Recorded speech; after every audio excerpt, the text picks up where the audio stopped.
আসসালামু আলাইকুম, welcome to new video. এটি হচ্ছে ইন্ডিয়ার একটি রাজ্য, নাম কেরালা। পৃথিবীর শ্রেষ্ঠ সুন্দরতম স্থানগুলোর মধ্যে একটি। মনোমুগ্ধকর সৌন্দর্য আর সবুজ প্রকৃতির এই রাজ্যকে ঈশ্বরের নিজের দেশ বলা হয়। সত্যি কেরালা সার্থকভাবে দ্য গডস ওন কান্ট্রি, কেননা এর প্রাকৃতিক সৌন্দর্য এতই মনোমুগ্ধকর যে এটি ভারতের অন্যতম জনপ্রিয় রাজ্য হিসেবে পরিচিত।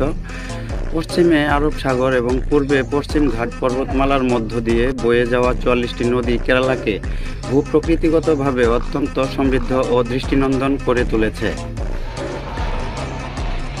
কেরালাতে আসলে আপনি দেখতে পাবেন ব্যাকওয়াটার্স, পাহাড় পর্বত, চা বাগান, সমুদ্র সৈকত। এছাড়াও এখানকার ইতিহাস এবং সাংস্কৃতিক এখনও বিরল। আবার কেরালার রহস্যময় সবুজ প্রকৃতির প্রায় ৮০% একাই প্রাকৃতিক সমাধান দিয়ে যাচ্ছে। ভিডিওটি ভালো লাগলে লাইক দিয়ে, কিছু বলার থাকলে কমেন্টে বলে ফলো করে যান এবং ইউটিউব থেকে যারা দেখতেছেন তারা অবশ্যই চ্যানেলটি সাবস্ক্রাইব করুন। ধন্যবাদ।